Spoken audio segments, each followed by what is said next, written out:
Mari kita siapkan hati kita berdoa dalam posisi berdiri. Saya akan pimpin dalam doa, mari kita berdoa.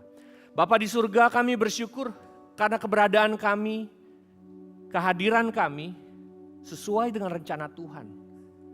Saat ini tunjukkanlah Tuhan apa rencanamu, berkata-katalah kepada kami, dan izinkanlah agar hati kami, pikiran kami bisa mengerti apa yang ingin Tuhan sampaikan. Kami mohon penyertaan Tuhan, kami mohon bimbingan Tuhan, hanya di dalam nama Yesus kami berdoa. Amin. Silakan duduk. Selamat pagi semuanya. Pagi asik ya. Wah udah pagi begini mah udah seger ya biasanya. Oke, hari ini kita akan sedikit berbicara mengenai love that overflow. Kasih atau cinta ya. Kasih yang mengalir terus overflow, ya banjir tuh, tumpah-tumpah gitu, overflow, begitu banyaknya. Oleh sebab itu, mari kita buka dulu firman Tuhan, kita buka sama-sama dari 1 Yohanes, ya. Silakan, saya ajak kita semua buka dulu dari 1 Yohanes. Oke, kita coba lagi ya. Ntar, ini saya coba nyalakan pointernya.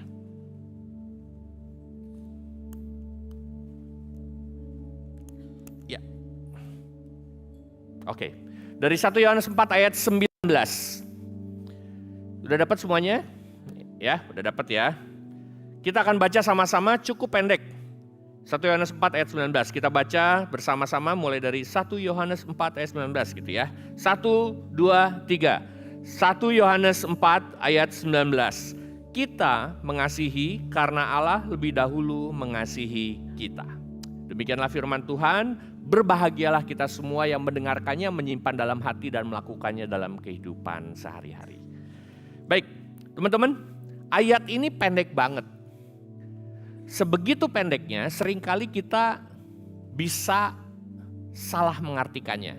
Kalau kita lihat di sini, kita mengasihi karena Allah lebih dahulu mengasihi kita. Kalau gitu bisa gini dong kok. Kalau gitu nunggu gua dulu dikasihin sama Allah. Nunggu Tuhan ngasih apa, baru saya mengasihi. Kenapa? Begitu.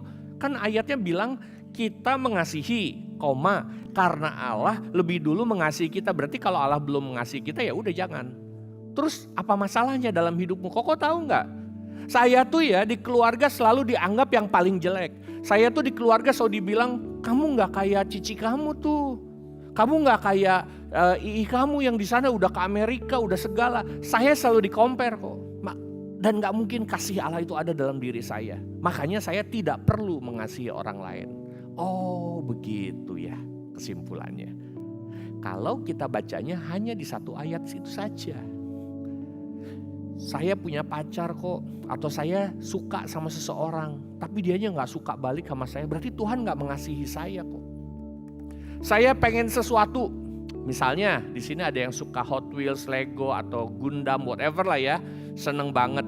Terus bilang, Tuhan kalau saya nggak dapet ini berarti Tuhan nggak mengasihi saya. Nah konsep seperti inilah yang harus kita koreksi dengan membacanya lagi, ya, membacanya lagi dari ayat 17 sampai 21. Jadi kita dapatnya satu perikop ini dalam satu alinea, ya. Oleh sebab itu izinkan saya baca buat kita semua dari ayat 17 sampai ayat 21-nya. Supaya kita dapat the full context ya. Demikianlah firman Tuhan. Dalam hal inilah kasih Allah sempurna di dalam kita. Yaitu kalau kita mempunyai keberanian pada hari penghakiman. Karena sama seperti Dia kita juga ada di dalam dunia ini. Di dalam kasih tidak ada ketakutan. Kasih yang sempurna melenyapkan ketakutan. Sebab ketakutan mengandung hukuman. Dan siapa yang takut, ia tidak sempurna di dalam kasih. Kita mengasihi karena Allah lebih dahulu mengasihi kita. Jikalau seseorang berkata, aku mengasihi Allah, tapi ia membenci saudaranya, ia adalah pendusta. Karena siapa yang tidak mengasihi saudaranya yang dilihatnya, tidak mungkin mengasihi Allah yang tidak dilihatnya. Ayat 21 yang paling penting, inilah perintah yang kita terima dari Dia. Siapa yang mengasihi Allah, ia harus juga mengasihi saudaranya. Ini keren banget nih. Karena dari firman ini, dari ayat 17 sampai 21, kita bisa lihat, definisi kasihnya Allah itu adalah berupa sebuah dorongan kekuatan di mana kita bisa menjalani hidup kita tanpa ketakutan. Itu adalah kasih yang dari Tuhan. Ada juga kasih dari Tuhan itu adalah dia sempurna dalam mengasihi. Dia mengasihi orang-orang yang dilihat di depannya, bahkan orang-orang yang nyebelin. Itu dia kenapa saya bilang nggak bisa kita lihat cuma di ayat 19 bahwa ukuran mengasihinya Allah ke kita itu kalau semuanya datang yang enak-enak doang. Kalau datang yang nggak enak kita bilang Allah nggak mengasihi kita, nggak bisa.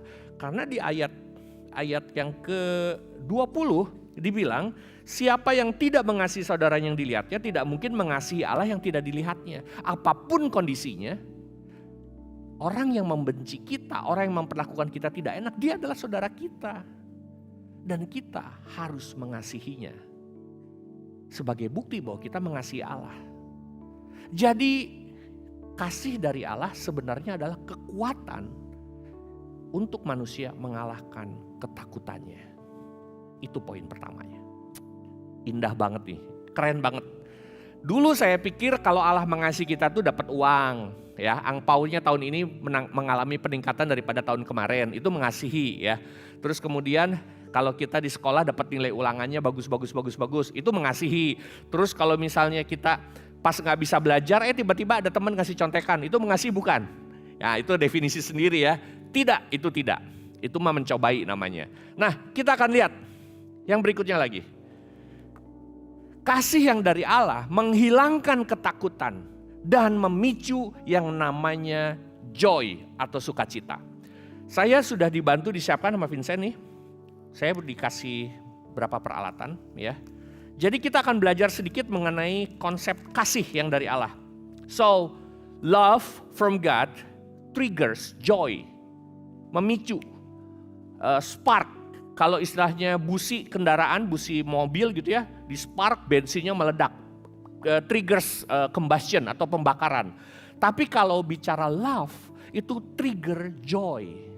Nah ini yang luar biasa, kasih.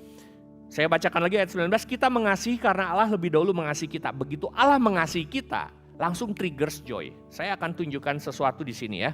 Saya butuh manusia peraga. Lung. Oh ya, sini Lung, maju Lung. Maju Lung. Akhirnya guru dan murid berkumpul kembali di atas. Ya, Lung dulu murid saya ya. Kemudian saya nggak kuat, dianya lanjut ya. Lung sini Lung.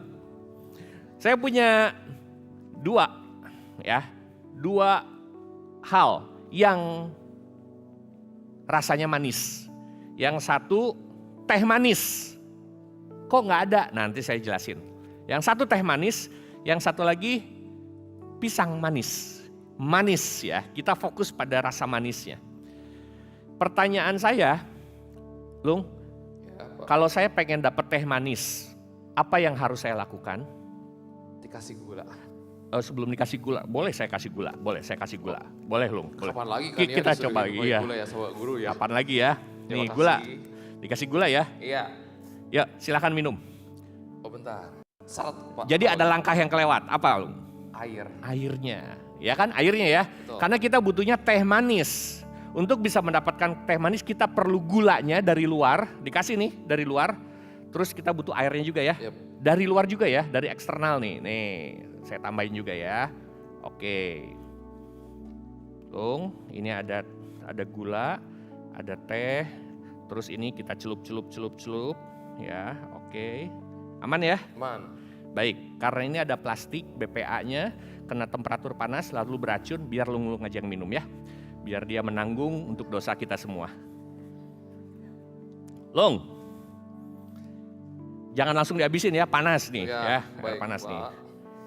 Udah kira-kira udah cocok, udah memenuhi syarat untuk jadi teh manis? Seharusnya sudah. Seharusnya sudah ya, dicicip boleh? Boleh. Sudah manis belum?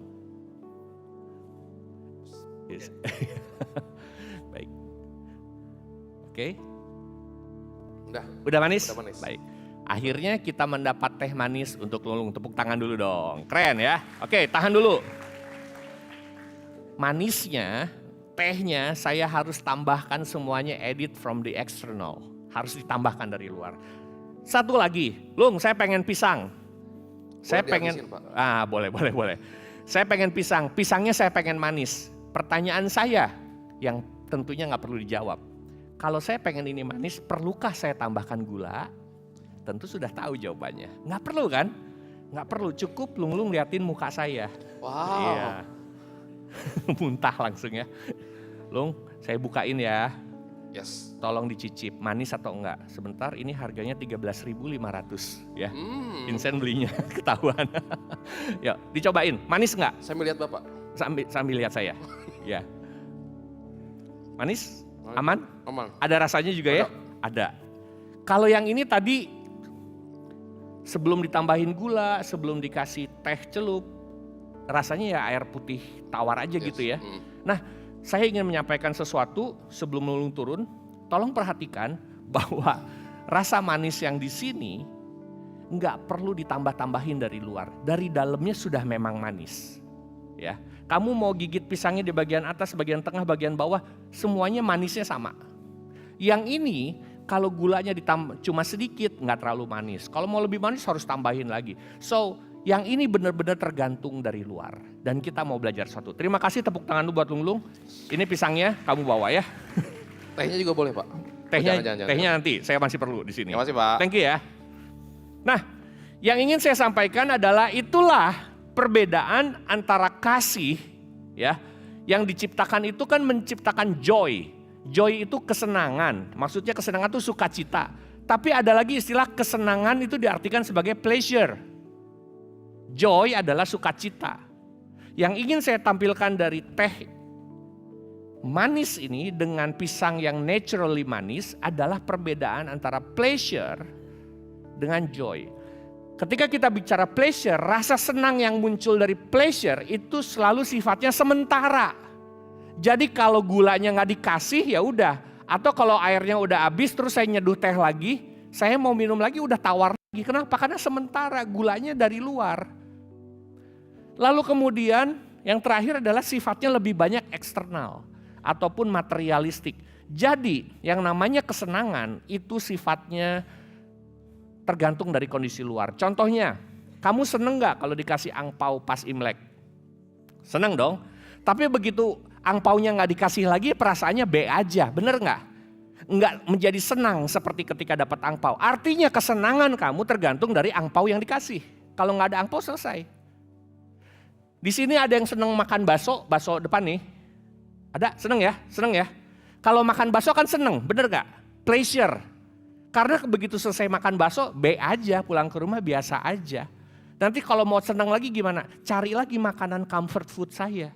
Jadi kesenangan saya tergantung dari comfort food yang saya makan. Itu namanya kesenangan. Banyak orang mencari solusi ketika hatinya sedih, mencarinya kesenangan, pleasure. Nyari ke tempat dugem. Kenapa? Supaya saya hilang masalahnya, di sini happy-happy semuanya. Saya pergi healing, liburan. Pas liburannya seneng. Itu namanya pleasure, tapi beres liburan balik lagi, sekolah lagi, apalagi bete lagi. Itu namanya pleasure, tergantung dari eksternal dan sifatnya materialistik. Berbeda dengan kalau kita bicara mengenai joy atau sukacita. Karena kasih dari Allah itu memicu sukacita, bukan memicu pleasure. Manisnya kehidupan yang datang dari Tuhan itu datangnya dari dalam, yang joy. Sifatnya permanen, divine triggered. Divine itu ketuhanan ya, Tuhan. Jadi yang memicunya itu dari Tuhan. Lalu yang terakhir adalah bersifat spiritual. Jadi apapun yang kamu hadapi masalahnya, misalnya saya ulangannya jelek, nilai ulangan saya jelek. Itu eksternal ya, nilainya jelek. Saya dibully, itu eksternal karena yang ngebully orang luar. Kalau itu adalah pleasure, maka begitu saya dibully, saya harus pergi ke kafe, nenangin diri, beli boba, beli apa yang saya suka lah. Beli kopi yang saya suka. Saya begitu nyeruput kopi, tenang. Walaupun saya dibully, hati saya tetap happy. Itu adalah pleasure. Tetapi begitu kamu memiliki joy yang sifatnya dari dalam, rohani, menguatkan kamu secara alami, walaupun kamu dibully, walaupun kamu nilai ulangannya jelek, kasih Tuhan yang memberikan sukacita di dalam hati kamu. Tetap happy, tetap tenang hatinya. Tidak menjadi gelisah. Itulah bedanya orang yang mengalami kasih dari Allah dengan orang yang mencari-cari ilusi bahwa Allah mengasihiku. Orang akan mencarinya pleasure. Saya sedikit cerita ya. In many event, many talks, I try to share my story bahwa ketika SMA, saat ini saya ada di BPK Penabur, dulu ada di sekolah swasta yang di Pasteur, kemudian ada yang di Mekarwangi, kemudian sempat di Surabaya juga, sempat kerja di BAIS, sempat kerja di CBCS juga. Ketika pengalaman-pengalaman ini membawa saya, many people think ketika saya jadi pendidik, jadi guru, hidup Pak Teguh baik-baik saja. Lancar-lancar aja, lo namanya juga pendidik ya, mengajarkan anak untuk sukses dengan lain-lain dan seterusnya. Tapi did you know bahwa waktu kelas 2 SMA di SMAK 1 saya nggak naik kelas. Ketika itu terjadi, kamu tahu nggak langit itu rasanya kayak runtuh. Karena begitu saya dapat pemberitahuan dari rumah, kan saya waktu itu main bola di SMAK 3. Pas besok mau bagi rapot, hari itu ada porak. Jadi karena porak saya cari pleasure. Menghilangkan ketakutan saya. Nggak naik kelas itu saya pleasure, main bola sepuasnya udah. Di porak itu sampai sore sampai malam. Melupakan sejenak bahwa nilai saya itu jelek banget. Tapi nggak bisa menghilangkan kenyataan ketika saya pulang ada surat panggilan untuk besok nerima rapot orang tua. Padahal belum saatnya. Jadi maksudnya yang nggak naik kelas biasa dipanggilnya lebih cepat, intinya itu. Dan singkat cerita saya nggak naik kelas. Itu adalah kondisi eksternal. Dan saya meresponnya dengan pleasure. Cari kerjaan lain, cari kesibukan lain supaya pikiran saya nggak mikirin. Tapi apa yang terjadi? Ketakutan itu makin banyak, makin besar. Karena takutlah masuk tahun ajaran baru ketemu sama angkatan yang bawah. Malunya kayak apa? Ini kesaksian saya. Malunya anak SMA kelas 11, aduh luar biasa. Luar biasa. Hari ini saya bisa berdiri di sini, bukan karena saya nggak tahu malu, tapi prosesnya udah panjang banget. Udah panjang banget dan saya mendampingi banyak sekali anak yang mengalami ketakutan serupa nggak naik. Saya dampingi agar dia mau bangkit lagi, ngejar PR-nya, ngejar apanya. Dan itulah yang coba dibangkitkan adalah joy. Semangat dari dalam, apapun yang terjadi dari luar, kita tetap memiliki joy untuk menghadapi kesulitan yang ada di depan. Itulah kasih Allah yang sesungguhnya. Memberikan kita keberanian untuk menghadapi ketakutan. Dan ketika kita sudah punya keberanian, saya punya tekad. Tuhan, jadikan saya orang yang bisa membantu anak-anak lain mengatasi kondisi gak naik kelasnya. Waktu itu saya berdoa begitu, Tuhan kasih kesempatan saya menjadi pendidik hari ini. So, I believe that God's love overflow through me. And I'm not talking about material. Saya nggak bicara uang. I don't have much money. Tapi saya punya sebuah keyakinan yang overflow buat saya pribadi untuk bisa mengatakan kepada anak-anak lain yang mungkin gagal di kelasnya, saya berani katakan, kamu nggak akan gagal. Karena akan ada yang menemani kamu. Dulu saya nggak ada yang nemenin. Tapi sekarang ada yang nemenin. Kepala sekolah kamu nemenin, guru kamu nemenin, orang tua kamu nanti saya akan ajak bicara untuk nemenin kamu. Kita lewati ini untuk kamu bisa naik kelas. Rekan-rekan, love that overflows through me ingin saya bagikan ke orang lain karena saya sudah memiliki joy. Manisnya nggak tergantung dari kondisi luar. Mau diapain, mau hujan, mau banjir di luar, pisang ini akan tetap manis rasanya. Beda sama teh ini, begitu hujan, begitu listriknya dispenser mati, saya nggak bisa nyeduh teh.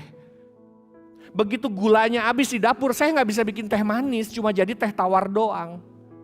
Yang ini tergantung dari kondisi luar. Maka firman hari ini, jujur, saya gumulkan tadi malam, berapa hari yang lalu, kemarin saya ada tugas di Lampung, saya sama Vincent chattingan. Apa ya Tuhan yang harus saya sharing? I believe that I need to share about my life.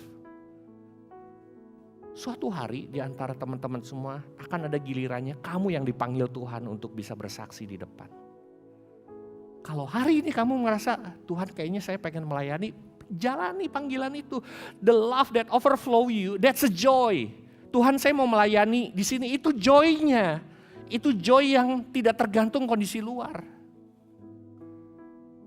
Itulah yang harus kamu kejar. Oleh sebab itu tidak berlama-lama saya ingin bagikan bahwa spread the joy to others. Ini adalah sebuah perintah. Saya bacakan di ayat 21. Inilah perintah yang kita terima dari Dia. Siapa yang mengasihi Allah, ia harus juga mengasihi saudaranya. Spread the love to others. Walaupun kamu diperlakukan tidak mengenakan. Saya coba list dari beberapa pengalaman saya. Ada anak cewek, banyaknya anak cewek yang terjadi ini. Karena dia ngomong bahasa Inggrisnya jago, bagus. Dia dikucilkan dari teman-teman lain yang Inggrisnya gak terlalu bagus. Which is jumlahnya lebih banyak. Dibilangnya, lu sok bule. Akhirnya kalau kerja kelompok dia gak diajakin. Tuh. Ada anak cewek yang secara penampilan dia gak cantik-cantik amat. Bahkan cenderung tidak menarik secara fisik. Dia dijauhkan sama teman-temannya yang berpenampilan menarik. Ya. Ini menjadi sebuah kondisi yang banyak ditemui. Sebaliknya, ada yang cantik banget. Dia dimusuhin sama orang-orangnya. Kenapa? Karena setiap kali hangout, orang-orang ngobrolin sama dia doang. Akhirnya yang lain jadi gak suka. Orang-orang yang cowok-cowok yang dikecenginnya ngobrol sama dia doang. Akhirnya dia yang dibully. Dijauhin, dikucilkan. Kalau itu terjadi dalam hidupmu, apalagi kalau misalnya kamu masuk dalam jajaran 5 besar, nilai paling bawah. Jadi kalau remedial itu kamu dapat prestasi paling tinggi lah, remedial terus lah gitu ya. Kalau kamu masuk dalam jajaran top bottom 5, kamu juga jadi bahan bulian. Kenapa? Kerja kelompok gak ada yang mau ngajakin, jelas lah. Soal-soal kamu kerjain salah semua. Siapa yang mau ngajakin? Dan kalau top bottom 5 rata-rata kalau ngerjain tugas gak selesai. Siapa yang mau ngajakin kamu? Bukannya ditolong malah kamu makin terpuruk. Kalau kamu merasakan hal itu maka inilah saatnya kamu melihat lagi ayat ini. Bahwa joy yang kita miliki adalah dari Tuhan dan tidak usah tergantung dari orang lain. Maka mintalah kasih dari Tuhan untuk memiliki keberanian menghadapi masalah tersebut. Nanti obrolan ini akan lebih panjang. Karena kamu harus ketemu dengan konselornya. Curhat sama Gaby, sama yang lain. Ci ini mesti gimana ya aku ngadapin temen gini. Itu harus dijalani prosesnya. Dan itulah yang didefinisikan oleh Alkitab bahwa kasih dari Allah akan memberikan kamu keberanian untuk menghadapi ketakutanmu. Ketika kamu punya itu, maka spread the joy to others. Jadi ini gak bicara mengenai materi ya. Love that overflows is not talking about material. It's not talking about money. Tapi tidak terbatas. Kalau mau pakai uang juga gak apa-apa. Berbagi juga gak apa-apa. Oleh sebab itu saya tulis di bagian bawahnya. Our love for others is a response to God's love. Kalau kita mengasihi orang itu adalah respon dari kasih Allah yang ke kita. Izinkan saya menutup dengan sebuah kisah inspirasional yang saya sempat baca dari bukunya Everyday Greatness. Kamu boleh beli tuh bukunya, bagus ya. Ada satu kisah Mother Antonia. Mother Antonia ini ditulis biografinya dan dia dijuluki The Prison Angel. Kenapa begitu?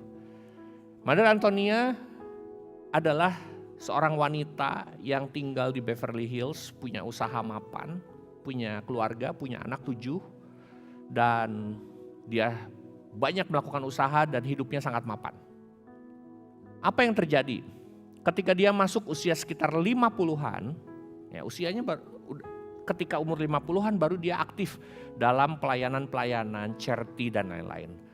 Dan ketika dia merasakan bahwa dia bisa membagikan joy kepada orang-orang sekitarnya, dia membagikan love kepada orang sekitarnya, tahu nggak apa yang dia lakukan?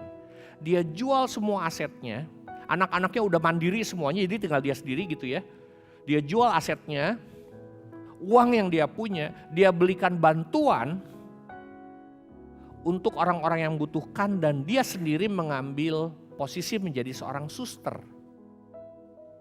Dan memilih tinggal bukan di dalam biara, tapi tinggal di dalam penjara di Meksiko. Ini rada-rada ya. Ini rada-rada ini mah. Keputusannya aneh banget, agak lain. Kenapa? Karena suster ini memilih untuk mengambil tindakan tinggal di dalam penjara itu alasannya satu. Saya mengasihi para pendosa, the sinner, tapi saya membenci kejahatannya. Saya membenci dosanya, tapi saya mengasihi para pendosanya. Sehingga saya ingin tinggal di dalam penjara, dia bilang begini, saya kutip. Saya hanya ingin berjaga-jaga kalau tengah malam ada orang yang ditusuk, saya pastikan bahwa ada orang yang menolongnya. Jadi dia disediakan kamar khusus di penjara. Penjaranya penjara laki-laki ya, bukan penjara cewek. Jadi tusuk, berkelahi, apa itu hampir terjadi terusan. Sehingga pada puncaknya dicatat dalam biografi ini ada sebuah kisah terjadi kerusuhan dalam penjara, riot di dalam penjara.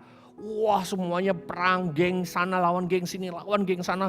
Semua pengawal sipir datang dengan segala perlindungan lengkap dan kemudian dipukul mundur lagi sama napinya, diserang balik lagi.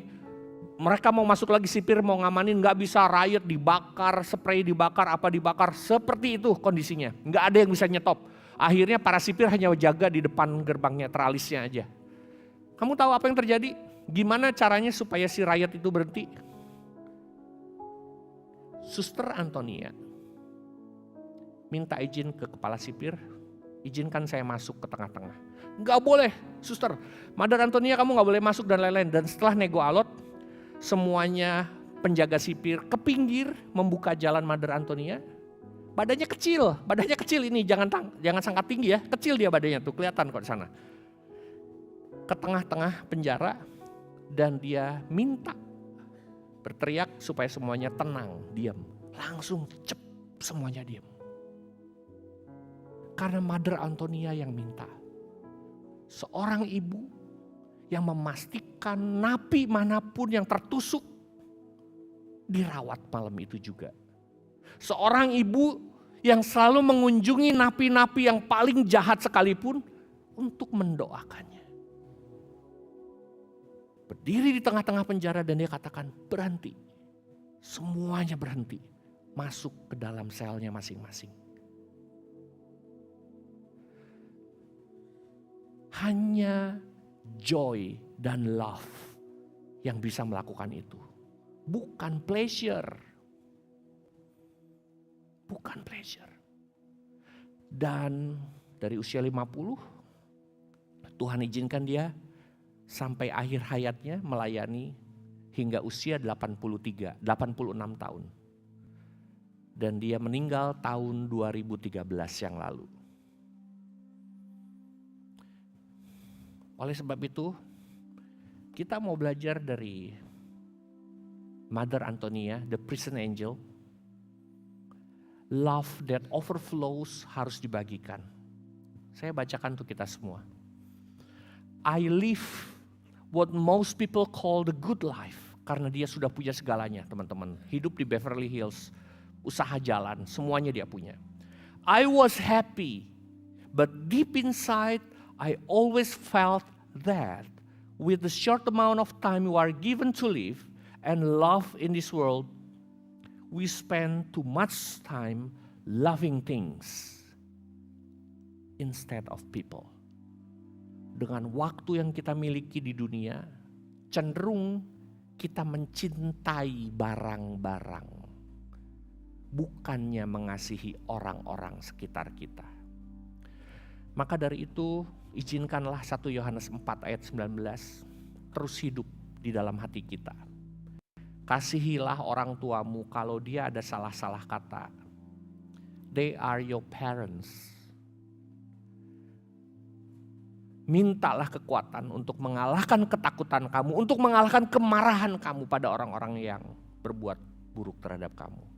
Kalau kamu tidak suka terhadap berapa teman di sekolah, berdoalah untuk Tuhan tunjukkan teman-teman mana yang harus saya hubungi untuk membangun relasi. Teman mana yang tepat? Berdoalah, mintalah kasih keberanian pada Tuhan. Kalau saat ini studimu juga masih bermasalah, hubungan relasimu dengan pasangan kamu, pacar kamu suka seorang, kamu bermasalah. Mintalah kasih daripada Tuhan. Supaya kamu bisa mengampuni.